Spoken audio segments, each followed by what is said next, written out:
it's Black Red from 287 and welcome to the channel. So today we're gonna talk about the new heroes that we just got in the VIP shop, because if you guys didn't notice, but I guess everyone noticed, that the VIP shop now have a new look, new levels, etc, etc. So now it's become totally free for all the players. Of course, the people who already had it have already few levels, because you can see I am already 14, and we got a very tiny compensation. We got some VIP points. Actually, the people are really mad about this, but we can't do anything about it. So now you can buy those heroes on the chests. I don't remember. You can see here you can get this one. And Tudor, you can get it, I guess, Tudor, you can get it sooner. Yeah, exactly, in the first 7 levels. So you can buy this. So I saw many people asking if those heroes were worth to be played. So we're gonna give a fast review about them, and I'm gonna give my opinion. I actually didn't read the skills, so I'm gonna discover the skills, but I already know a little bit about them. But you're gonna find out. So let's start with Mary Tudor. So Mary Tudor is a ranged cavalry. So you're gonna see the recommendation that they are giving now. Also, this is new. So we have Roku, Jan, and Mary Tudor. So you can see that she is the damage of the Legion of Cavalry. And you can see that she's not based on basic attacks, obviously because of the recommendation. So let's check her skills. So execution, we have a range of 5, so of course long range, target 1 squad, 60% chance to deal 325% damage to 1 random enemy squad within the valid range. If the target's true power is lower than 50, 195% more damage will be dealt. So obviously this means that when the enemy legion that she's gonna strike with this, if he have half of the health, she's gonna do more damage. So it's like something to finish faster the opponent when you're already winning. Well, I'm not that fan of these executions things, because usually it's better to start to win the fight, especially with cavalry, but whatever. So the skill have 60% chance. It's okay, but the damage is not that great. It's not very bad, but it's not that great. It's only 1 target. You can be silenced, etc. So, well, not excellent. Now we have Blaze of Justice, so pre-battle skill, range 1, so buff. Every time Mary casts a combat skill, her squad do plus 25% skill damage stackable for up to 6 times, lasting till the battle end. So 25% stackable 6 times, so you can get 125 plus skill damage. No, actually not. The buff is really tiny, really small. The buff is really small, and also even stackable when it's in the max, it's okay, but it's really gonna take, probably because you have to cast combat skill. She have 2 combat skills, so it means that she can do at least 2 combat skills per round. You need 6 times. So basically you're gonna have this max, so let's say like this, round 6. So actually really late on the battle. And the bonus is not that much. I'm not a big fan of this skill, to be honest. So then we have Cavalry Might and Plunder Gold in Siege Assault. Okay, this is good to attack your farms when you need to take gold. Okay, interesting fact. Reign of Sorrow, range 5, 2 random enemy squads. So you have 1 round of prep. 50% chance to do 368% damage to 2 random enemy squads within the valid range, and subject them to bleeding statue, making them to take 155% damage before taking actions at the beginning of each round for 2 rounds. Actually, if you forget the fact that it's a prep skill and need 50% chance, the damage is acceptable. The bleeding also, it's good for 2 rounds.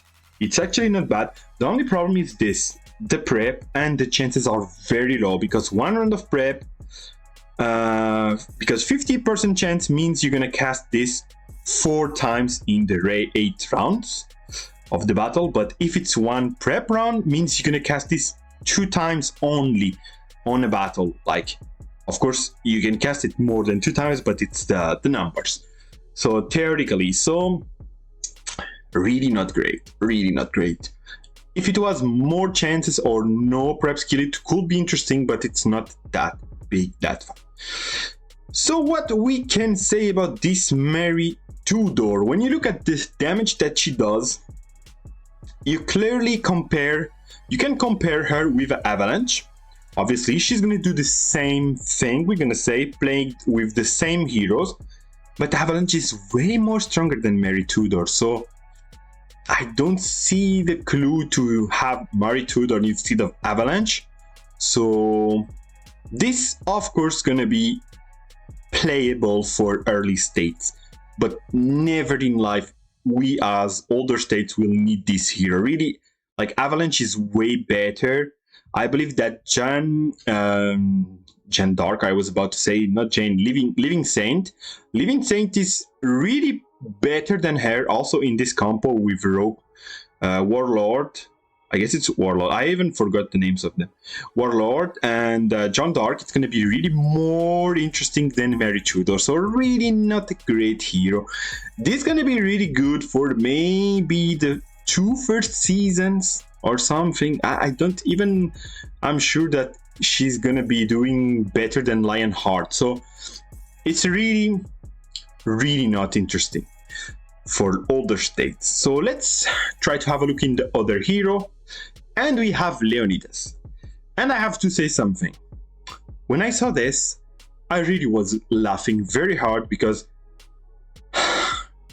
devs, really, Leonidas as an archer. No way, Leonidas is an infantry. He's so famous. I'm really mad that they made this hero as an archer. That's no sense at all. Whatever. He's really cool, but he's a melee, and he's archer, which is absolutely not logical.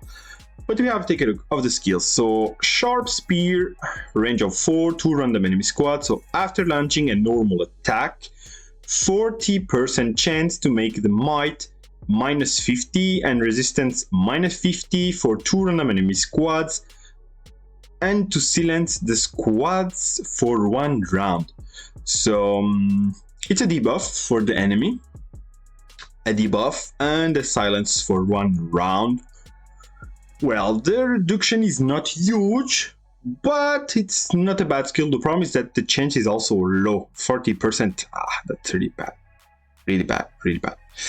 Okay, so 300 warriors, 300 Spartan.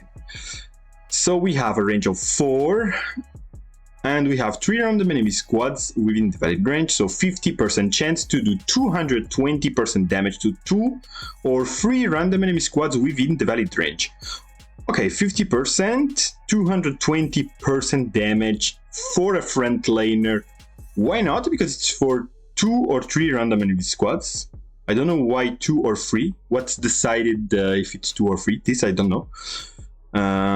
Okay, infected by resistance. Okay, when you have more resistance, I guess you're gonna eat 3 random enemy squads instead of 2. I think that's what I understand. Anyway, not a bad skill. Not a bad skill, but it's really not a top skill. For sure, it's...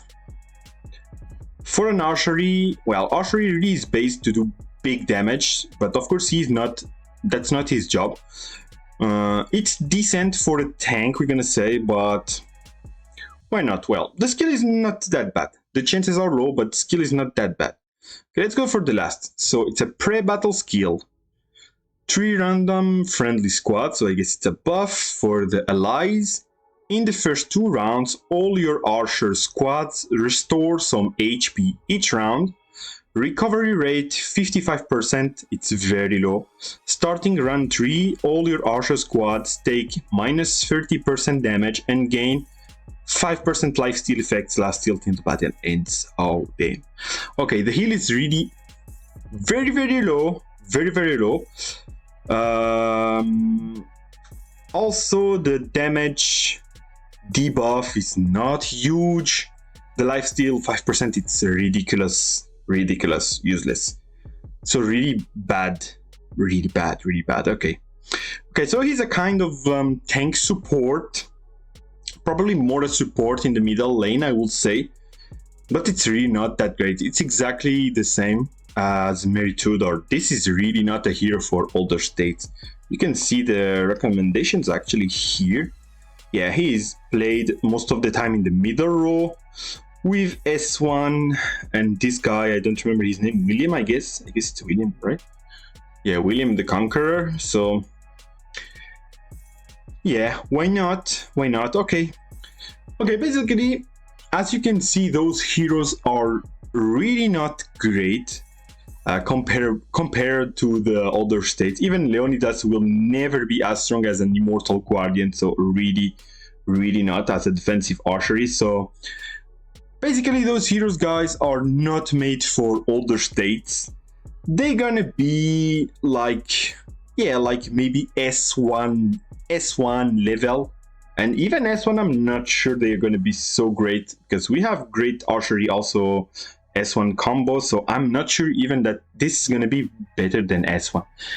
But whatever, if you guys are already in S2 or something like this, totally forget to take those heroes, because, and even more because you need to pay for them, so they are paid heroes. So I really don't recommend anyone to spend to get those heroes. Really, they are not worth at all, in my opinion. So maybe if you are in the first season, the very first season, if you're a spender and you want to have heroes, it's gonna be interesting for sure, but if not, really not. It's really not worth to buy those heroes. They are not strong, and even worse, if you are older states, don't at all pay for this. So that's it for this. I see you soon for the next video, and peace out.